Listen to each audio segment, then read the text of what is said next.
여러분들께서 신앙생활 하시고 교회 다니시면서 이제 가장 많이 듣는 단어와 말씀들 중에 하나가 무엇이냐면은 하나님 말씀입니다. 지난 시간에 우리가 그 하나님의 말씀에 대한 의미를 약간 살펴보았고, 오늘은 이제 본격적으로 그 하나님 말씀에 대한 의미를 신앙생활과 연결시켜서 깊이 있게 살펴보고자 합니다.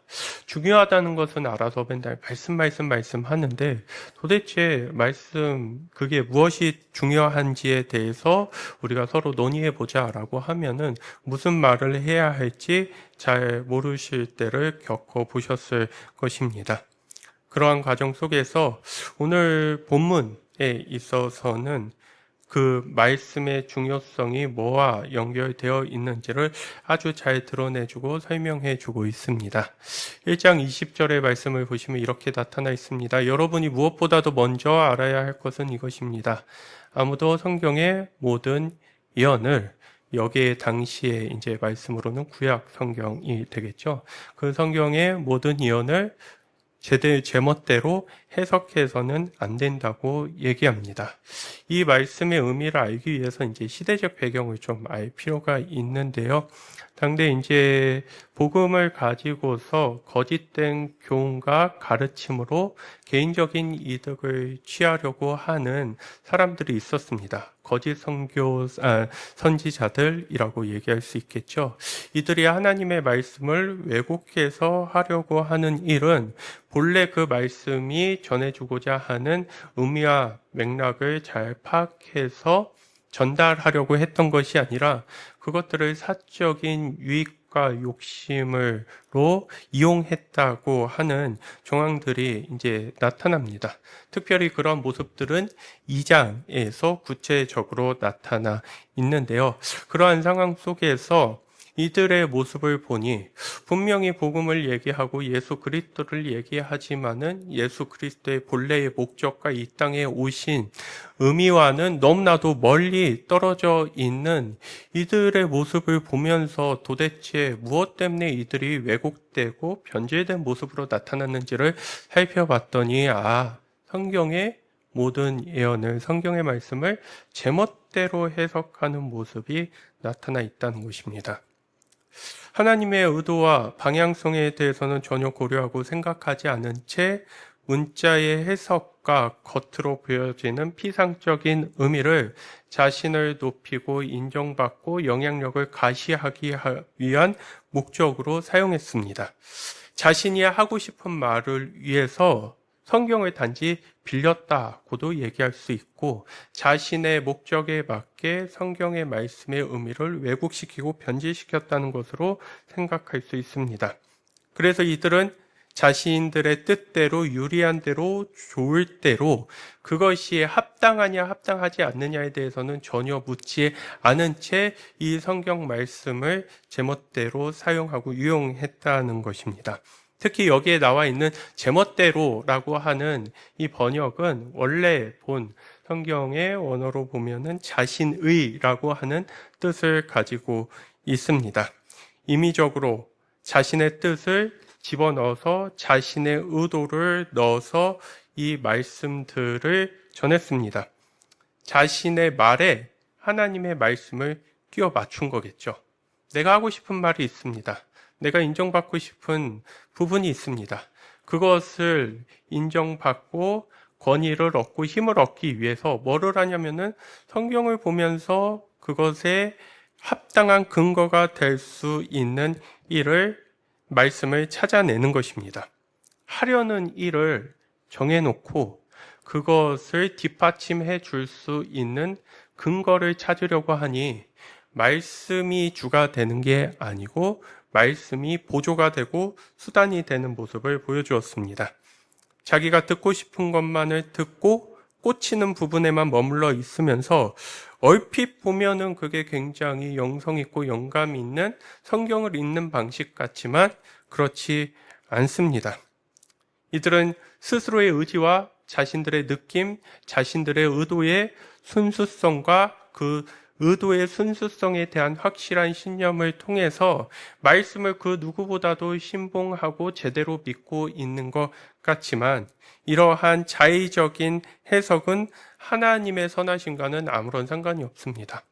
이러한 식의 말씀의 적용 가운데서는 예수 그리스도의 의미가 무엇인지, 예수 그리스도께서 전하신 하나님 나라의 의미가 무엇인지, 구원이 무엇인지, 이 땅을 향하신 하나님의 뜻과 방향과 새롭게 하시고자 하는 목적이 무엇인지를 전혀 알 수가 없습니다.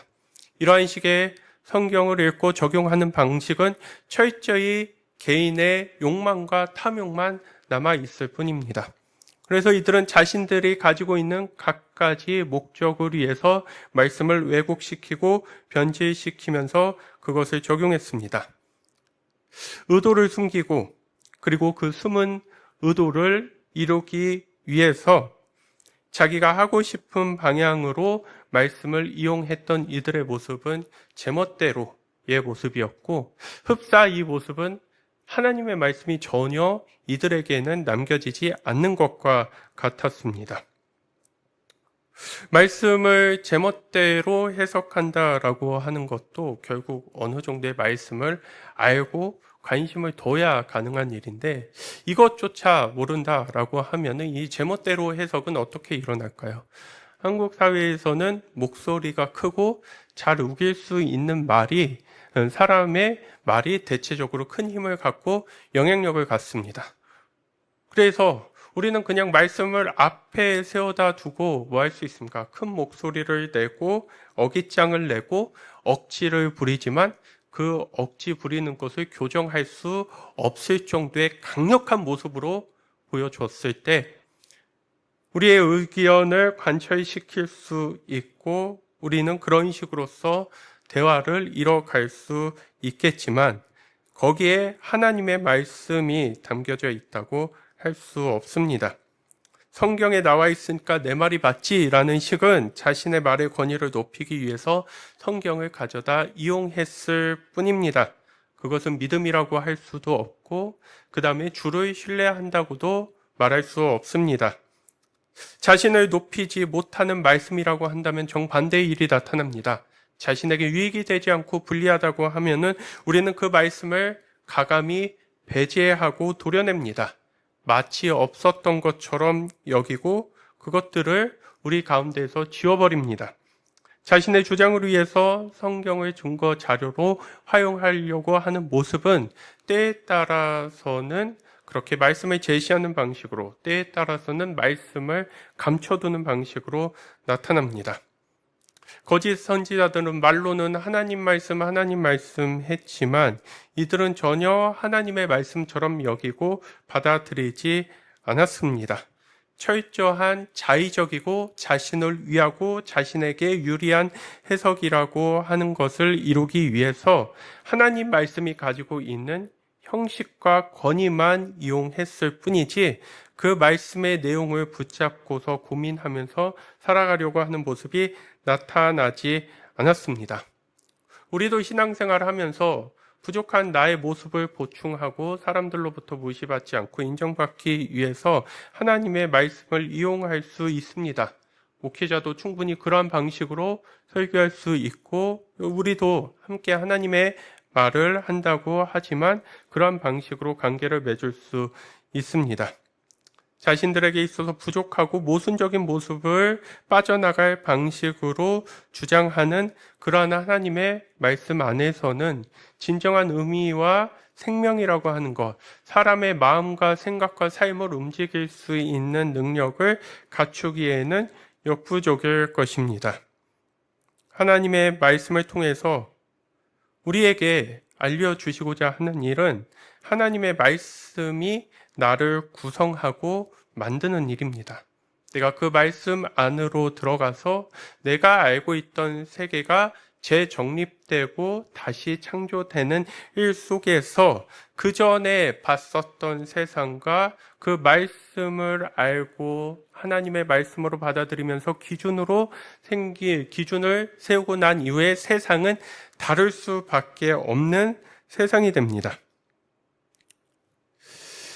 저희가 그 시장 앞에 있었던 그 장소에 위치해 있을 때, 저희 교회가 위치해 있을 때 군선교를 한번 간 적이 있습니다. 그런데 그때 당시에 교회적인 형편도 넉넉지 않았고, 그러기에 선교비도 뭐 그렇게 넉넉하지 않았던 것 같습니다. 또 처음 하는 선교였던지라 뭐 어떤 방식의 군선교였던지라 어떤 방식으로 어떻게 해야 하는지를 잘 몰랐었던 경험이 있습니다. 그런데 그때 이제 그 군인들에게 줄 간식을 준비하는데, 우리가 흔히 얘기하는 그 디디 도너츠 아시죠? 디 도너츠인가요? 예, 디 도너츠 아시죠? 디 도너츠는 비싸서 살 수가 없고요. 그럼 대형 할인마트 가가지고 여러 개로 이렇게 들어있는 그 도너츠를 사자고 해서 사왔습니다. 근데 그것만 주면 아무튼 주는 방식과 전달하는 방식에 있어서도 볼품없어 보이기도 하고 그냥 그것만 딱 줄 수 없으니까 우리가 도너츠는 거기서 사고 디 도너츠 상자를 사자 해가지고 디 도너츠 가게 가서 상자를 산다고 하니까는 주나요 안 주나요? 당연히 안 주죠. 그거를. 그걸 어떻게 줍니까? 그런데 그 상자를 설령 얻었다고 해가지고 그 상자를 얻어서 거기에 도너츠를 넣었다고 한들 그게 디 도너츠가 되지 않습니다. 그런데 우리가 하나님의 말씀을 이런 식으로 적용할 수 있습니다. 분명히 그 안에 있는 내용과 의도, 이 세상과 우리를 향하신 하나님의 뜻이 무엇인지를 제대로 알고 분별하는 과정 속에서 하나님의 말씀이라고 하는 그 라벨, 하나님의 말씀이라고 하는 그 단어의 의미가 생생하게 살아있는 의미가 되는데, 안타깝게도 우리는 하나님의 말씀만 외치고 있지 정작 그 안에 있어야 하는 내용물에 대해서는 잘 생각하지 않는 모습을 보여줍니다. 하나님에 대한 깊이라고 하는 것은 시도 때도 없이 맨날 하나님 모든 일에 하나님 다 붙이더라 라는 식으로 이루어지지 않습니다. 내가 하려는 말에 강박적으로 하나님을 갖다 붙여야 하나님의 말씀을 가까이 하는 사람의 모습이 아닙니다. 하나님이 아니면 할 수 없는 생각과 말들이 있습니다. 하나님이 아니고서는 감히 이룰 수 없는 선하고 고상한 가치들이 있습니다. 우리가 하나님을 잘 믿고 그 말씀에 영향을 받는다고 하는 것은 밖으로 보여지는 표면의 하나님이라고 하는 그 말보다도 더 중요한 하나님이 진정으로 소중히 여기시고 중요하게 여기시는 그러한 가치들과 기준들과 내용들로 채워져야 됩니다. 하나님의 시선과 마음이 느껴지고 그게 무엇인지를 우리가 설명할 수도 있고 경험할 수도 있는 과정 속에서 하나님 말씀이라고 하는 것이 왜 하나님의 의도와 뜻을 담고 있는지를, 하나님의 존재를 담고 있는지를 알 수 있어야 합니다. 책을 가지는 것과 책을 읽는다라고 하는 것은 엄청 큰 차이점이 있습니다. 그런데 우리는 책을 가지고서 책을 읽은 느낌을 많이 받습니다. 한 성도님도 고백하시더라고요. 책 사는 거 좋아하신다고요. 왜 그러냐고 했더니요. 그 책이 이렇게 쫙쫙 한번 그 책을 만졌을 때 그 풍겨오는 종이 냄새가 좋대요. 그러면은 그 책은 읽으시나요? 라고 했더니 읽지는 않지만 아무튼 책을 사서 그 종이 느낌 맞는 그 종이 냄새와 그 다음에 책장에 꽂아 놓았을 때 그 뭔가 꽉 차 있는 그 뿌듯함이 좋다고 하는 것들. 그 모습을 들으면서 하나님 말씀이라고 하는 것을 갖고 있는 저희들의 신앙의 모습이 떠올랐습니다. 책을 가지는 것과 읽는 것과 엄청난 차이가 있다는 것은 이 지점에서 생각해 볼 수 있겠습니다. 우리가 책을 읽었다라고 하는 것은 그 책을 먹었다는 것, 그리고 그것을 먹고 난 느낌과 생각과 감흥과 여흥이 우리의 삶에, 우리의 행동에 영향을 줄 수 있는 것, 그것까지를 이야기합니다. 그런데 우리는 그 지점까지 잘 나아가지 못한 채 하나님의 말씀이 우리에게 주시고자 하는 진정한 의미와 그 다음에 그 말씀 안에 들어가서 사는 삶에 대해서 더 깊이 있게 고민하려 하지 않습니다. 왜 말씀이 중요하냐라고 했을 때 말씀 자체가 중요한 게 아니다라고 지난주에 말씀드렸습니다. 이렇게 말씀으로 엮어져 있는 성경책 자체가 힘이 있는 것이다. 이것보다도 우리가 더 기억해야 할 일은 우리가 이 말씀을 해석하는 방식입니다. 의미를 도출해내고 찾아내는 방식입니다. 말씀을 해석하는 모습 안에는 내가 담겨 있습니다. 나라는 사람의 가치관, 세계관, 기준, 그 다음에 관점이 바로 책을 읽고 이 성경을 읽고 해석하고 의미를 찾아내는 방식 가운데 나타나 있습니다. 그러니 이러한 의미로 생각해 본다면 잘못된 성경의 해석 방식은 잘못된 신앙관을 나타내 줍니다. 그들이 믿고 있는 하나님이 그들은 열심히 믿는다고 할지 모르겠지만 잘못된 신앙의 고백으로 믿고 있는 모습임을 보여줍니다. 해석은 철저히 나의 말이 담겨져 있고 나의 관점이 담겨져 있습니다. 어려운 게 아닙니다. 물이 반 정도 차 있는 것을 보면서 어떤 사람은 반밖에 없네 라고 얘기하지만 어떤 사람은 반이나 있네 라고 하는 것. 똑같은 현상을 보지만 다르게 의미를 찾아내고 받아들이는 이 모습을 가리켜서 해석한다라고 쉽게 말씀드릴 수 있겠습니다. 그러면 그 해석의 방식을 건강하게 만들어 가는 것이야말로 우리가 똑같은 말씀을 본다 할지라도 누군가에게 있어서는 그것이 나를 살리는 생명의 말씀이 되겠지만 어떤 이에게 있어서는 삶의 무거운 짐을 더해가는 부담됐고 가까이 하고 싶지 않는 말씀이 될 수 있다는 것입니다.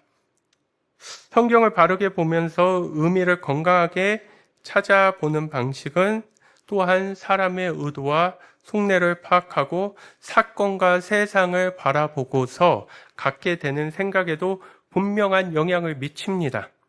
그래서 성경을 바르게 해석한다라고 하는 것은 인생을 참되게 살아갈 수 있는 방법을 해석하는 것과도 연결되어 있다고 할 수 있습니다. 결국 바른 해석을 배우는 것이 하나님 안에서 하나님이 주신 생명으로 사는 것을 배운다는 얘기와도 맞물리는 것을 생각해 볼 수 있습니다. 좋은 공동체를 만들자고 계속해서 얘기합니다.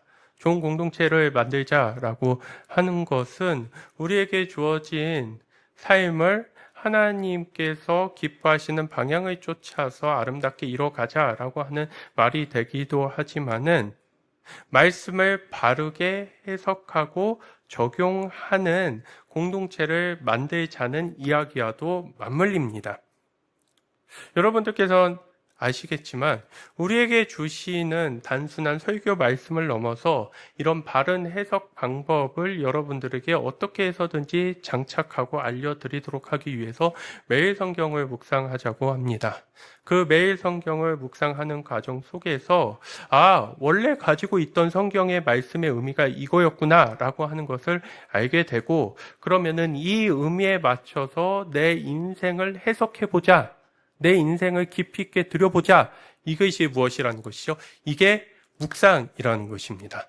그런데 그렇게 해서 적용되는 삶의 모습들과 그 다음에 묵상을 통해서 점점 균형을 찾아가고 바른 길을 알아가며 그 안에서 하나님을 참되게 믿는 것인지를 터득해 가는 사람들의 증언이 풍성해지면 풍성해질수록 우리의 공동체는 하나님께서 주시는 힘과 능력을 통해서 더욱더 건강해지는 방향으로 나아갈 수 있게 될 것입니다. 그러니 그 안에서 방금 말씀드린 것처럼 좋은 공동체를 만들자라고 하는 것, 바르게 성경 말씀을 적용하고 그것들을 나누면서 우리의 인생 함께 걸어가는 그 삶이 얼마나 값있고 풍성한지를 알아가고자 하는 의도를 동시에 담고 있는 것입니다. 말씀과 신앙을 바르게 해석해서 그 적용과 나눔 속에서 우리는 왜 예수 그리스도가 우리의 진정한 구원자가 되시고 우리의 인생의 중심이 하나님이 되시는지를 자연스럽게 알아가고 찾아갈 수 있으니 그것이 우리에게 주신 또 다른 선물이자 기쁨임을 생각해 볼 수 있는 자리입니다. 베드로는 지난주에 말씀드렸던 것처럼 유일무이한 경험을 했습니다. 어떤 누가 보더라도 부럽다라고 얘기할 수 있는 예수 그리스도를 주라 고백하는 사람들은 베드로의 그 특별한 경험, 산 위에 올라가서 예수님과 함께 3명의 제자들과 함께 올라가서 하나님의 음성을 듣고 예수님의 하나님의 아들 되심의 초월적인 경험을 한 그 놀라운 경험이라고 하는 것은 모든 이들에게 부러움을 살 수 있을 만한 경험이었습니다. 그런데 오늘 말씀을 잘 보시면 아시겠지만 베드로는 그 자신이 가지고 있는 특별한 경험을 말씀보다 더 뛰어나거나 앞세우지 않습니다. 더 뛰어나다고 생각하거나 앞세우지 않습니다. 베드로는 철저히 자신의 경험을 구약 성경의 맥락 안에서 집어넣고 그것을 통해서 자신의 경험을 전해주고 전파하는 것을 보여줍니다. 만약 거짓된 교사들이 이러한 경험이 있었다고 하면은 무엇으로 삼았을까요? 봐봐. 그러니까 나 훌륭하지, 나 뛰어나지, 나를 모시고 숭배하고 내 말 들어 라는 식으로 자신을 특별하게 만드는 자리로 이용했을 것입니다. 근데 베드로는 그 자신의 특별한 경험마저도 아니야, 내가 특별한 게 아니야. 다 이미 하나님께서 말씀하셨어. 알려주셨어. 그리고 그 말씀 앞에서 자신이 가지는 경험을 온전히 내려놓는 모습들을 보여주고 있습니다. 만약 이 말씀이 없다면 우리의 신앙생활이 건강한지 건강하지 않은지 무엇으로 분별할 수 있겠습니까? 내가 잘하고 있는지 잘 못하고 있는지 어떻게 우리가 그것들을 성찰하고 돌아볼 수 있겠습니까? 믿음이라는 것이 성경을 바르게 해석하고 보는 것 없이 말씀의 맥락 없이 가능한 것이냐라고 했을 때 그렇지 않습니다. 말씀이 없다면 우리를 건강하게 검증하고 우리 자신을 온전하게 성찰할 수 있는 거울이 없습니다. 내가 나 자신을 볼 수 없습니다. 그로 인해서 세상이 얘기하는 언젠가도 말씀드렸죠. 메타인지가 전혀 되지 않습니다. 자기 자신을 객관적으로 바라보지 못하는 모습 속에서 나는 스스로 잘하고 옳다고 얘기하고 있지만 수많은 모습과 거짓된 자리에서 내 주변에 사랑하는 사람들의 신뢰를 잃어가는 모습에 봉착할 수 있다는 것입니다. 우리의 문제는 말씀 없이 말씀과 따로 신앙을 이야기하려 한다는 것입니다. 내 말이 말씀의 기준 아래에 있는지, 내가 하는 묵상, 저 같은 설교자는 그 설교가 하나님의 말씀과 예수님과 연결되어 있는지에 관해서 관심이 없을 수도 있습니다.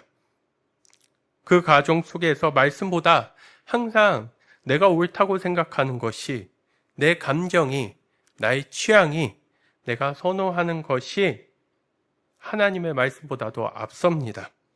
결국 내게 익숙한 것들이 예수님보다 앞서는 모습을 보여줍니다. 그런데 우리의 진정한 변화는 이게 바뀝니다. 내게 익숙한 것이 먼저가 아니라 하나님의 말씀이, 그 하나님의 말씀이 계시하고 알려주고 있는 하나님의 존재가 내게 익숙한 것보다 앞설 때가 있습니다. 쉽게 말씀드리면 늘 짜증내고 화내고 못마땅한 사람이 예수님이 앞서면 어떻게 될까요? 이게 짜증낼 일일까? 이게 화낼 일일까? 이게 이렇게 반응할 일일까? 에 대해서 생각을 하겠죠. 그렇게까지 하지 않아도 되겠다. 내가 그렇게까지 표현하지도 않아도 되겠다. 이러한 모습들이 누가 앞서는 것입니까? 예수님이, 하나님이 나보다도 더 앞서는 것이라고 할 수 있겠죠. 이 과정들이 이루어지지 않으면은 하나님의 말씀을 항상 제쳐 세우고 나를 주장하고 나를 드러내는 일, 누가 나를 무시하지 않나, 누가 나를 우습게 여기지 않는가에 더 몰두하고 초점을 맞추면서 우리는 오버하게 되는 모습도 나타납니다. 성경의 말씀을 자신의 뜻대로 해석하는 것을 넘어서 그것이 나의 말과 어울리지 않는다면 잠시 제쳐놓고 성경 말씀을 제쳐놓는다는 거죠.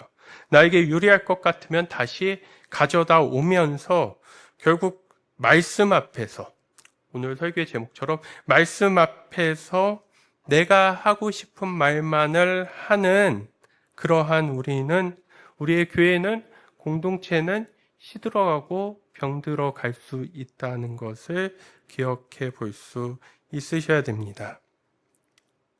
언젠가도 말씀드렸지만 진짜 세상이 너무 좋아져서 어떻게 저런 사람의 저런 경험과 저런 강연을 이렇게 손쉽게 편하게 공짜로 들을 수 있을까라고 하는 진짜 좋은 영상들이 지천에 정말 깔려 있다고 해도 과언이 아닙니다. 앞으로 지금까지 그런 영상들이 만들어지지 않아도 이제까지 만들어진 영상들을 계속해서 본다고 하더라도 죽을 때까지 다 볼 수 있을까 싶을 정도로 엄청나게 좋은 영상들이 많습니다. 그게 더 좋은 게 뭔지 아십니까? 그것들은 즉각적인 만족과 그 다음에 우리에게 있어서 삶에 있어서 실제적으로 손에 잡히는 유익을 가져다 줄 수도 있는 거라는 것입니다. 그런데 그런 영상들 볼 수 있는 시간 제쳐두고 여러분들이 말씀을 묵상하고 편하게 그것들을 여러분들께서 보실 수 있음에도 불구하고 이른 아침부터 분주하게 교회를 찾아서 예배 드리면서 오신 이유는 무엇입니까? 하나님을 찾으러 오셨고 하나님을 만나러 오셨고 하나님을 뵈러 오셨고, 그런데 그것이 무엇을 통해서 이루어진다는 것입니까? 예배의 모든 절차와 또한 우리에게 주시는 하나님의 말씀을 통해서 이루어진다면 지금 우리는 여기에서 점검하고 확인해 볼 수 있어야 됩니다. 나에게 주시는 하나님의 말씀이 있는가?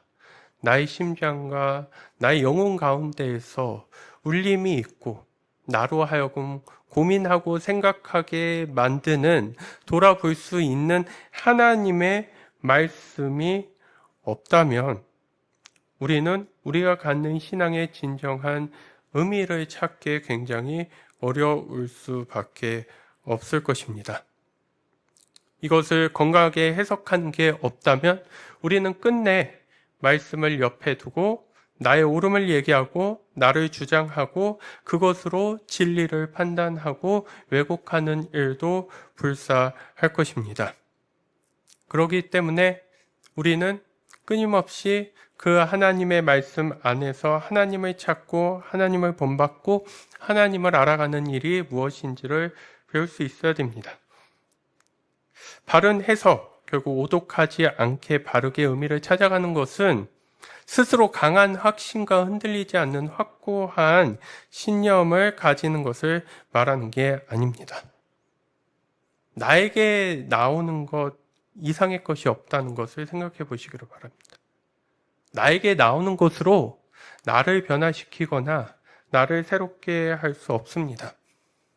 결국 말씀을 빙자해서 내 이야기를 계속한다면 나는 나의 한계에 갇히고 나의 모순 속에 허우적될 것이며 하나님이 나를 살리시고 이끄시면서 인도하신다고 하는 것을 경험하기 어렵습니다. 자의적인 성경 해석이 가지는 함정은 바로 이것입니다. 기껏해야 나의 지혜고 기껏해야 나의 꼼수고 기껏해야 나의 안위를 찾아가는 일, 그 이상의 가치와 행동을 만들어내지 못합니다. 내 진짜 바른 해석은 그 안에 담겨져 있는 하나님과 내가 정말 만난다면 우리는 우리가 가지는 그 한계를 넘어서 내가 머뭇거려진 지점을 넘어서 새롭게 나아갈 수 있는 자리에 서게 됩니다. 이것이 말씀이 가지고 있는 힘입니다. 구약 성경에는 요나라고 하는 선지자가 나옵니다. 요나라고 하는 선지자의 처음 이제 길을 떠나는 모습을 보면은 잘못된 말씀 해석의 모습이 어떠한 것인지를 잘 볼 수 있습니다. 하나님이 요나라고 하는 사람에게 저기 멀리 니느웨로 가라고 합니다. 근데 이 니느웨가 어떤 땅이냐면은 자신의 조국을 멸망시켰던 아시리아의 수도였습니다. 자신의 조국의 원수인 그곳에서 하나님을 전한다고 하는 게 못마땅했었고, 또한 그곳에서 전해서 그 사람들이 진짜 그 말씀을 받아들이면은 돌이킬 것이고, 그러면 하나님이 용서해주는 그 모습도 싫어서 요나는 가기 싫다고 합니다. 가기 싫다고 마음 먹었던 딱 그때에 요나서 1장 3절을 보면은 이러한 말씀이 나타납니다. 요나는 주님의 낯을 피하여 스페인으로 도망가려고 길을 떠나 욥바로 내려갔다. 마침 스페인으로 떠나는 배를 만나 백삭을 낳고 사람들과 함께 그 배를 탔다. 주님의 낯을 피하여 스페인으로 갈 셈이었다라고 했을 때 니느웨는 가장 동쪽에 있고요. 욥바에서. 그리고 스페인은 어디냐면 가장 극서, 가장 서쪽에 있습니다. 그러니까는 얼마나 싫었는지가 아주 대척점에 있는 이 스페인으로 가려고 하는 모습 속에서 이제 이 시도 속에서 볼 수 있습니다. 그런데 여기에서 잘 생각해 보시기를 바랍니다. 마침 스페인으로 떠나는 배를 만났다라고 한다면은 이것을 잘못 해석하면 뭐가 될까요? 아, 주님께서 내 마음을 알고 나에게 응답해 주셨구나. 응답이 되겠죠. 근데 바른 해석은 무엇이죠? 유혹이구나. 그리고 내가 그만큼 하나님의 뜻을 저버리고 하기 싫어하는 불순종이구나. 똑같은 상황이지만 해석의 관점을 들이대서 우리가 들여다본다면은 어떤 이에게 있어서는 이게 하나님이 내 기도를 들으시고 나를 긍휼히 여기셨다는 게 될 것이고, 어떤 이에게 있어서는 이게 유혹이구나. 나를 넘어뜨리려고 하고 나를 시험하려고 하는구나 라고 하는 일이 될 수 있겠죠. 결과를 다 알고 있어서 우리는 여기에서 어떤 게 맞는 해석인지 압니다. 근데 우리가 인생을 살아가는 동안 우리의 앞날을 알 수 없기에 그래서 뭐 하자는 것입니까? 계속된 바른 해석을 내면화하고 체질화하는 과정 속에서 이것들을 분별할 수 있는 능력을 갖추기 위해서 매일 성경 묵상하고 주일 설교를 깊이 있게 생각하고 들여다보자고 하는 것이지, 제가 진짜 절대 말씀드릴 수 있지만 여러분들을 힘들게 하고 괴롭히게 하려고 그걸 말씀드리는 게 아닙니다. 목회자가 수많은 상황에 대해서 일일이 다 답변해 드릴 수 없습니다. 때로는 여러분들 스스로가 선택하고 물어볼 새도 없이 결정해야 할 때가 있습니다. 그때 여러분들을 지키는 바른 신앙의 구체적인 모습은 내가 하나님의 말씀을 바르게 알아서 바르게 적용하는 모습, 그 해석의 방식에서 여러분들의 영혼을 새롭게 하고 만들 수 있는 자리로 나아갈 수 있다는 것입니다. 결국 제멋대로 한다라고 하는 것은 바른 해석을 위한 과정 자체를 밟지 않는다는 것입니다. 그것들을 이루기 위해서는 한 번에 기술로 터득하는 것이 아니라 친밀한 사귐과 교제, 인격적인 만남, 그분을 향해서 꾸준하고 진득하니 나아가는 발걸음, 그것들이 우리 가운데 있었을 때 우리는 하나님이 주신 말씀을 제대로 적용하면서 살아갈 수 있습니다. 제가 언젠가 말씀드렸다시피 약장수는 자기 자신이 파는 약을 절대 먹지 않습니다. 약장수의 목적은 이윤을 많이 남기는 것고 그 다음에 마진을 크게 남기는 겁니다. 그러면은 제멋대로 해석하는 사람들의 특징 중에는 또 뭐가 있을까요? 저 사람들한테는 그렇게 얘기합니다. 하나님 뜻대로 살아야지. 하나님 말씀대로 살아야지. 하나님을 붙잡고 살아야지 라고 얘기는 하는데, 약장수와 같은 마음을 갖고 있다면요, 저 사람을 믿게 해서 편리함을 취득하고 이득을 취기 위한 목적으로서 얘기하는 사람은 다른 사람에게 하나님을 얘기하지만 정작 자기 자신에 대해서는 하나님에 대해 적용하거나 생각하지 않습니다. 그러니까 우리가 바른 해석을 가지고 있으면서 그것에 영향력을 받고 있다면, 정말 믿는다면, 그것을 정말 믿는다라고 표현할 수도 있을 텐데요. 정말 믿는다면 그 말씀이 가르쳐주는 교훈과 선한 가치와 그것이 내재되어 있는 그 의미들을 파악하고 적용하면서 살아가려고 합니다.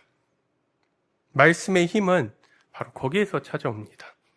의미를 잘 깨닫고 해석했다라고 하는 것에서 그치지 않고, 그 해석은 나로 하여금 살게 하더라, 움직이게 하더라. 그래서 전하는 자가 이미 뭐 하는 것입니까? 그렇게 살고자 하는 열망이 느껴질 때, 전해질 때, 우리는 그 말씀을 통해서 새롭게 사는 게 무엇인지를 알아갈 수 있게 됩니다. 제멋대로 해석하는 사람은 그럴 것입니다. 자기 자신은 그렇게 살아보려고 하지 않고 항상 다른 사람에게만 그렇게 살라는 것을 요청할 것입니다. 설교라고 하는 것에 있어서 다른 사람에게 영향을 끼치는 것을 더 중요하게 생각했었던 시기가 있습니다. 제가 하는 설교를 듣고 얼마나 많은 사람이 하나님을 믿을까, 잘 믿을까, 그리고 좋아할까, 그 다음에 은혜 받았다라고 할까. 이게 설교사역 초기에는 그게 설교의 목적인 줄 알았습니다. 지금에 와서, 그리고 앞으로 부르심을 입은 그날까지 일을 하고 있다면 그 무엇보다도 중요한 것은 내가 그렇게 살 것이냐에 대한 문제입니다. 거기에서 힘이 나옵니다. 거기에서 진짜가 담겨져 있는 모습들이 나타납니다. 웅변술, 그 다음에 말을 유리하게 잘하고 딜리버리를 잘 수행한다고 해가지고 그것이 설교를 잘한다라고 할 수 있는 게 되지 않을 것입니다.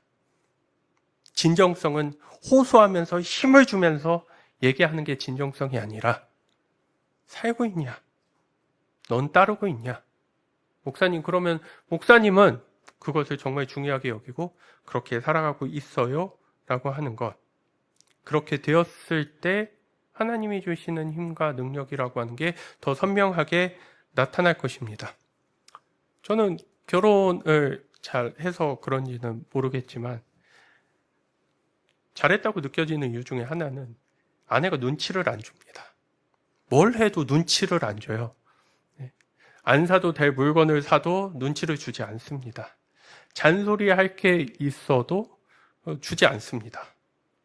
뭐 흘리는 걸 아내가 진짜 싫어하는데, 애들은 진짜 혼내는데 저는 혼내지 않습니다. 눈치를 주지 않아요.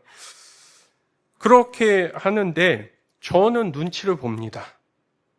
왜 그러지? 저 사람이 나에 대해서 뭐라고 하는 게 아닌데 왜 난 눈치를 볼까? 곰곰이 생각해 보니까요. 이 말씀 전하는 사람으로서 이 앞에서 쇼하는 사람처럼 보일까봐 느껴지는 그런 눈치였던 겁니다. 아내가 얘기할 수 있습니다. 너도 하나님 말씀 무시하면서 사는 것처럼 나도 그 말씀 무시하면서 산다고 한다면 너가 하는 것처럼 나도 똑같이 하는데 왜 너는 나한테만 뭐라고 해? 라고 하는 말을 듣는 게 부부간의 신뢰와 관계를 해치는 일이 될 수 있음을 생각해 볼 수 있습니다. 왜 그런 말을 들은 것을 염두에 두고 있을까요? 제가 말씀을 잘 알고 전한다고 해가지고 그렇게 사는 게 보장되는 게 아니기 때문입니다. 여러 가지 이유를 통해서 그럴듯한 말들은 전할 수 있지만 실제로 그것을 살아가고자 하는 애씀과 분투가 저에게 있어서도 예외가 아니라고 말씀드릴 수 있겠죠. 저 역시 하나님의 말씀 앞에서 무릎을 꿇는 자가 되어야 되기 때문에 나는 그렇게 살지 않으면서 저 사람에게만 강요할 수 없는 일이지 않습니다. 하나님의 말씀이라는 것을 보여주기 위해서 그 말씀의 권위 앞에서 저도 얘가 아닌 모습들을 생각해 본다면 우리가 하나님을 믿는 자로서 어떤 자로 살아가야 하는지를 또한 엿보고 생각해 볼 수 있습니다. 말씀만 그런 부분이 아니겠죠. 그런데 그렇게 아무리 진실하게 살려고 하더라도 빈틈은 보입니다. 허접합니다. 그리고 에이 말하고 다른 애라고 하는 모습을 아무리 피하려고 해도 유행가의 가사처럼 태양을 피할 수 없는 것처럼 우리의 부조리와 나의 연약함과 그 다음에 모순적인 모습은 피할 수 없습니다. 그럴 때 진짜 말씀 앞에 서는 자는요, 무엇을 할까요?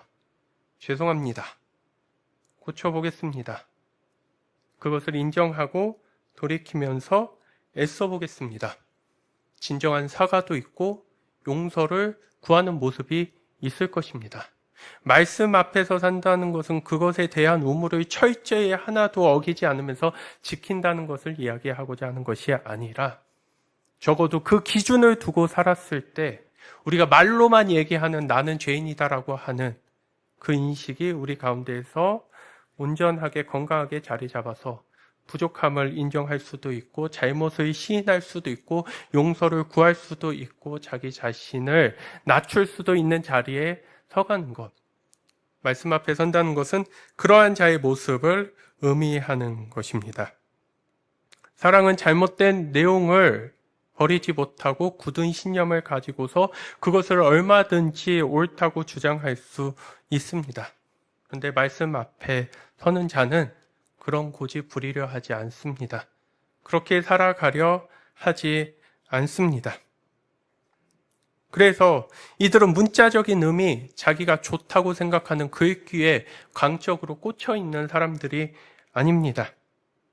내가 이해할 수 있고 이해한 것에 대한 집착이 아니라 꽂힌 것에 대한 집중이 아니라 정말 바르게 말씀의 의미를 파악하고 알면서 하나님과 함께 호흡하면서 나아가고자 합니다.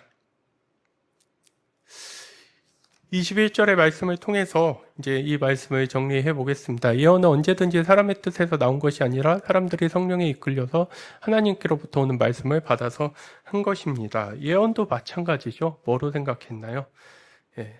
앞날을 미리 알려줘서 나에게 있어서 불운은 피해가고 행운은 더 잘 맞이할 수 있도록 하는 게 예언이라고 생각했지만 여기서 베드로가 말한 예언은 철저히 말씀 안에서의 예언이겠죠.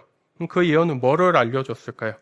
하나님께서 말씀하시는 구원이 무엇인지 알려주는 것을 예언이라고 하고 하나님의 말씀을 받아 전하는 것을 예언이라고 하고 세상을 향한 하나님의 의도와 목적과 방향을 담고 있는 것을 예언이라고 하지 나를 위해서 짜맞춰가지고 나 교회 다니도록 이렇게 하려고 전해주는 점쟁이와 같은 예언을 말하는 것이 아닙니다. 불운은 피해가고 좋은 일만 맞이할 수 있다고 하는 것이 예언이라고 한다면 우리는 기독교의 많은 진리를 얘기할 수 없습니다. 십자가도 얘기할 수 없고 부활도 얘기할 수 없습니다.